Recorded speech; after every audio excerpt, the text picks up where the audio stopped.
ज़्यादा विषयासक्त नहीं होना चाहिए। कई लोग कहते हैं महाराज जी चाय, सवेरा हुआ अब चाय मिल जाए, चाय चाय के चक्कर में 1 घंटे से बैठे हैं, चाय चाय चाय चाय। जब तक नहीं मिलती आदमी बेहोश सा पड़ा रहता है। आदमी है कि पता नहीं क्या है। मतलब तुम गुलाम किसके हो? ये तुम्हारी जो इतनी सी 3 इंच की जिह्वा है ना, ये इतनी लालची हो गई है, चिकनी हो गई है। चाय ना मिले तो आदमी की जान सी चली जाती। अरे महाराज जी आज तो सवेरे से चाय भी नहीं पिया, चाय नहीं पिया। चाय कोई अच्छी चीज है? हम तो चाय पीते ही नहीं। चाय क्या पीते हो? दूध पिया करो।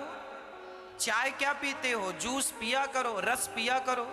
चाय चाय चाय चमारी चूहरी, सौ नीचन सौ नीच।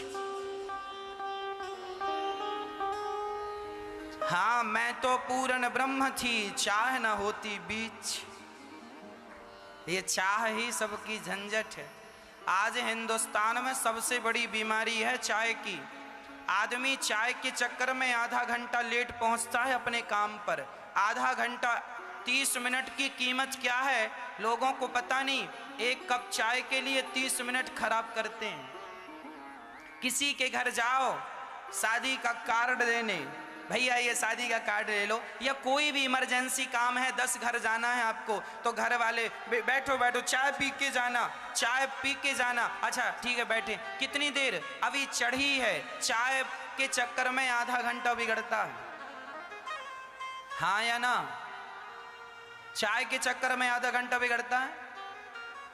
फिर आधा घंटा से पहले यदि 15 मिनट चाय को बनने में लगा तो छान कर वहां तक लाने में, पीने में भी तो उसको फूक फूक के पीना पड़ता है। महारानी बड़ी सुकुमार है, चाय महारानी बड़ी सुकुमार है, उसे चोट ना लग जाए, बड़ी फूक फूक के पीना पड़ता है। तो ये चाय के चक्कर में जो आपके घंटों बर्बाद होते हैं, ये सारी फसाद की जड़ कौन है? कौन? चाय नहीं, आपकी जिह्वा ऐसे ही काट के फेंक दो।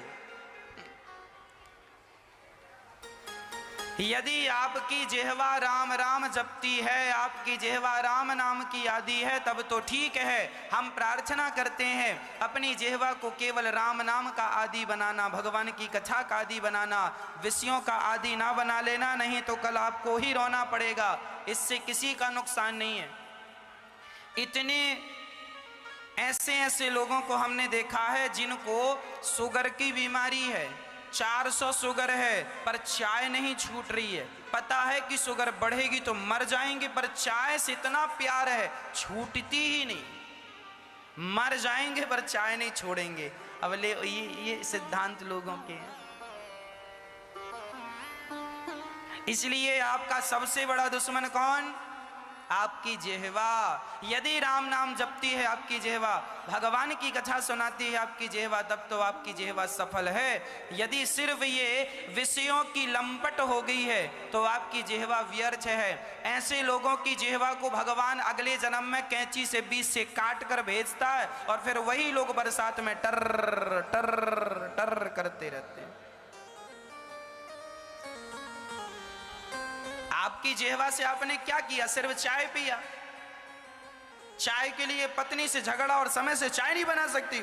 जब देखो टर टर। भगवान अच्छा तुझे ही मेंढक बनाएंगे अगले जन्म में, तेरी हरकत मेंढक जैसी है। इनको मेंढक बना के भेज दिए भगवान। जितने बरसाती मेंढक इनके चाय वाले हैं। इसलिए जीवन में चाय के आदि ना बनना। और चाय में नाम लेके बोल रहा हूं, चाय जैसे और भी जो तुम्हारे विषय हैं, किसी को पिज्जा अच्छा लगता है, बर्गर अच्छा लगता है, फलाना अच्छा, ये सब झंझट ना पालो। ये सब दुश्मन है, शरीर का भी नुकसान है। चाय पीने से एक भी डॉक्टर आज तक ये नहीं कह सकता भारत का कि चाय पीने से कोई फायदा है। कह दे कोई एक डॉक्टर के चाय पीने से एक फायदा है, कहने वाला है कोई? आपको मिल जाए तो बता देना मुझे। चाय पीने से एक भी फायदा होता हो तो बताओ। चाय की जगह सवेरे सवेरे गुनगुना पानी शहद मिला के पी लोगे तो 1 चम्मच शहद डाल के 2 चम्मच शहद डाल के यदि आप 1 गिलास पानी गुनगुने पानी में शहद पी लोगे तो वो आपको पूरे दिन भर ताजगी देती रहेगी, आपकी थकान मिटाती रहेगी। चाय केवल नुकसान करती है, लेकिन कौन समझाए भारत के लोगों को। पीते हैं चाय, अपना समय बर्बाद करते हैं लोग चाय के चक्कर में। इसलिए हम तो नहीं पीते चाय, हमने अपने आप को आदी नहीं बनाया किसी का, हम किसी के आदी नहीं। आज तक हमने अपने आप को आदी बनाया ही नहीं। आदी बनाया है तो बस एक चीज का, भगवान की कथा सुनाने की आदत है, वो सुनाने की आदत है, सुनाते हैं। कथा के बिना रहा नहीं जाता, बस ये आदत है, इसके आदी हैं हम, बाकी कोई आदत नहीं है जीवन में। कभी कोई आदत पाली ही नहीं, बिहारी जी ने कोई आदत आने ही नहीं दी। तो आप जब अपनी जिह्वा पर कंट्रोल कर लेंगे तो देखो, हमारे बड़े बड़े संत कहते हैं कि जो आदमी तंबाकू नहीं छोड़ सकता, कई लोगों की आदत तंबाकू खाने की, ये तंबाकू भी किसका स्वाद है? जिह्वा का। ये बीड़ी भी किसका स्वाद है? जिह्वा का। अरे सोचो जरा, विचार करो मेरी मैया, जो आदमी तंबाकू नहीं छोड़ सकता, बीड़ी नहीं छोड़ सकता, चाय नहीं छोड़ सकता, ये आदमी विषय और विकारों को क्या छोड़ेंगे ये तो बताओ। ये पुत्र की ममता, परिवार की ममता क्या छोड़ेंगे? इनसे तो बीड़ी तंबाकू नहीं छोड़ी गई, तो ये मोह ममता छोड़ पाएंगे? इनके वश की नहीं है मोह ममता। इसलिए कहा करता हूं कि आप ना चक्कर में, अभी तो तुम्हें बहुत कुछ छोड़ना है, शुरुआत चाय से ही कर लो। तुम्हें तो अभी बहुत छोड़ना है। अरे और तो सब ठीक है, शरीर भी तो छोड़ना है कि नहीं? ये भी तुम्हारा अपना थोड़ी है, ये भी छोड़ के जाना है। इसलिए धीरे धीरे सब छोड़ते चले जाओ, आखिरी फाइनली फिर ये भी यमराज आए छुड़ाने, उसके पहले सब छोड़ दो और भगवान में मन लगा दो। शरीर से मोह ममता छोड़ देना ही शरीर को छोड़ देना है, एक दिन छोड़ना ही पड़ेगा। तो अभी समझदारी से छोड़ना शुरू कर दो, क्या बुराई है? घर खाली करना ही पड़ेगा, तो जब मालिक आके सामान फेंकेगा तभी खाली करोगे। समझदारी तो ऐसी, अभी से थोड़ा थोड़ा सामान शिफ्ट करना शुरू कर दो। तो पहले चाय को ही शिफ्ट कर लो,